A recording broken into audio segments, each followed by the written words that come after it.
Welcome back to the Chanel Mad Division 2 family. How are you doing today? And I thought I would set myself a challenge, ladies and gentlemen, and I thought I would share it with you. So, in Year 5, Season 1, we got a new AR to play around with called the Elmos engine. And I want to maximise the damage on that weapon. So, based on the version I've got, let's see what we can do based on the SHD and all the rest of it. Let's see how much damage we can actually get out of this fantastic new AR. Should be good, let's do it!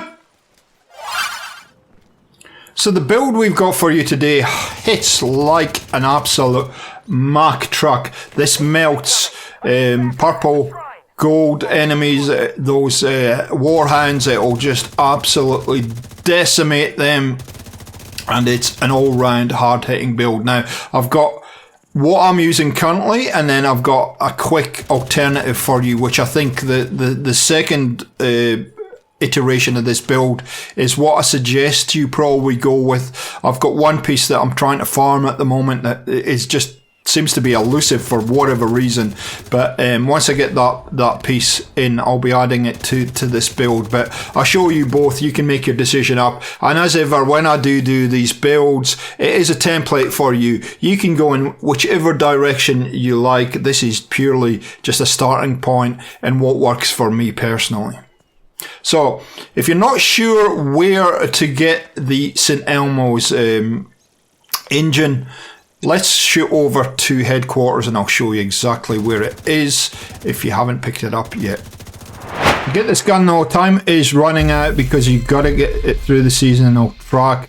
Once you do it, we'll drop in the open world, but I think I said this before, level 91, and there it is, Elmos engine blueprint, reconfiguration, blah blah blah.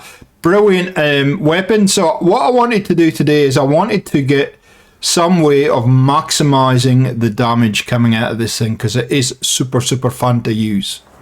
So the Elmos engine, I've been lucky enough to actually get two of these ARs. This is probably the best one. Now I am at expertise level 3, so I've got a slight buff on this weapon, but still I believe you can get this up to about 121k damage, somewhere in that region if you're full expertise.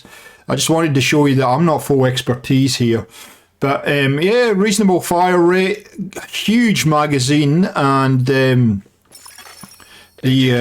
talent is shoot an enemy with this weapon will give you 1 stack. At 100 stacks, the next magazine will fill with shock ammo, which is a huge amount of fun. Now all the mods for this are locked in, so basically what you get is you get the optics reel with 20% critical hit damage, 30 plus 30 rounds in your mag, 20% weapon handling, which makes it super accurate, and then 20% critical hit chance. So this gun just hits hard, hits really hard. You can see you got level 10. Since I picked up this gun, I have not put it down. I use it pretty much 100% of the time in all of my builds at the moment, because I just absolutely love it. It just has something for me. It's my type of gun. So let's push over to the build, the loadout, and I'll walk you through the loadout that I'm using for this, and hopefully it'll give you some ideas of where you can take your character and your build and make this gun much more effective than it currently is. And let me tell you, at this point it's an absolute beast, so anything to add on top of it is just a super bonus. Here's the build I've come up with. I'm using sharpshooter. Use whatever specialization you want, and also you can use whatever secondary and sidearm you want. But I've gone with a mix of different gear sets here. Now, the key for me is the Ninja backpack again. And if you haven't seen this before, Ninja Bike Messenger backpack.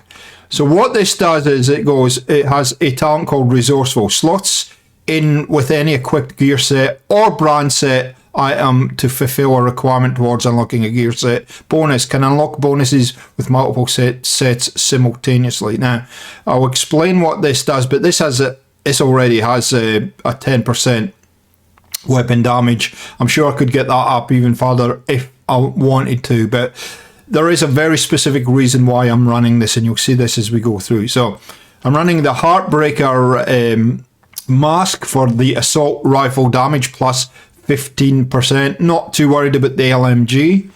I'm running the tip of the spear gear set gloves, which gives me 10% of my signature weapon and 10% weapon damage, and I really want that weapon damage increased. I've got 13.6 weapon damage there. Again, that could be increased, and then 10% headshot damage. And also, because of that ninja backpack, I get that extra, it counts as 3 pieces even though I've got 2. So I've got the knee pads on for that extra weapon damage, plus 15% weapon damage on the knee pads. So those two together with the ninja bike. And the last thing I'm running is Walker, Harris and Co. The chain killer. Now, I'll show you what you could do as an alternative to this, because I'm running it for that, again, additional 5% weapon damage on top of the core attribute, another 15% weapon damage, which I've added through recalibration. After killing an enemy, a headshot your next weapon will hit 30 seconds, deals an additional 150% of killing blow damage. Damage is capped at 800% of your weapon's damage. This is raised to 1,250% sorry, 1,250% if your headshot damage is greater than 150. So chain killer is pretty powerful.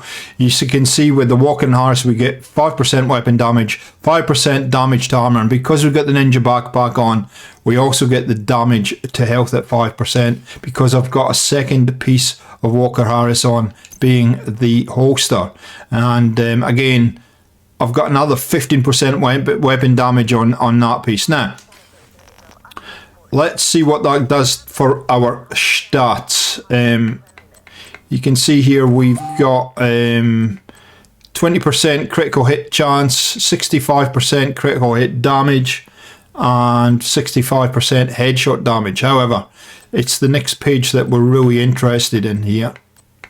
Here we go. So it gives us 89, so 90% all weapon damage bonus.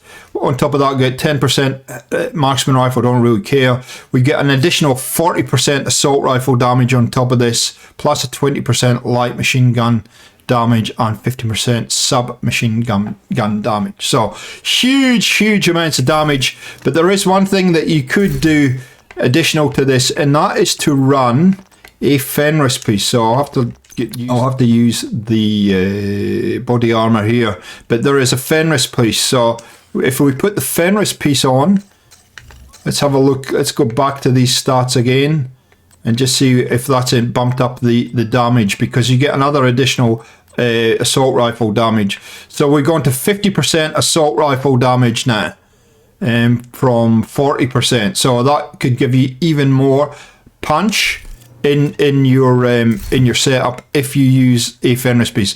What I want to do, I don't like taking that chain killer off, so I'm looking for a Fenris holster at the moment, and I'll probably try out that build as well. But you can see with the Fenris we get 10% extra assault rifle damage, again maxed out weapon damage, and then we get 20% reload speed and kinetic momentum on this piece. When in combat, each skill generates a stack while active or not on cooldown, so that helps your skill damage go up as well. So either or. So at the moment I'm going to look for a Fenris holster, which gives me that extra 10% assault rifle damage, because 5% damage to health is good, but I'd rather have it in my assault rifle damage. As far as the skills go, you can use what you like. I'm using, at this point in time, I'm using the Crusader Shield just to build in a little bit of regeneration. I also have some armor regen on the chain killer, just to give a little bit of survivability, and I'm also using the attack drone, striker drone, as my skills. But play around, see what works for you. But this build hits really hard. So there you go. If you like to take your enemies down quickly, love to be aggressive and run and gun, but you haven't quite got the damage at your fingertips, then try this build out and see what happens. I'm having huge amount of success with it. You just gotta be a little bit cautious with the level armor you have, but like I said, if you go toe-to-toe with enemies, this is great, and that's why I have the shield on. If I really do get into trouble, I pull out the shield, and I'm just almost invincible, if you like. Anyway, guys, thank you for watching. If this has been useful, let me know down in the comments. If you've got any tweaks or suggestions to how to make this build better, let me also know down in the comments. A like rating is always appreciated. It really, really does help the channel a lot. And if you are not subscribed, please consider subscribing and turning the notification bell on so you don't miss a thing. Thanks for watching. See you next week. Bye.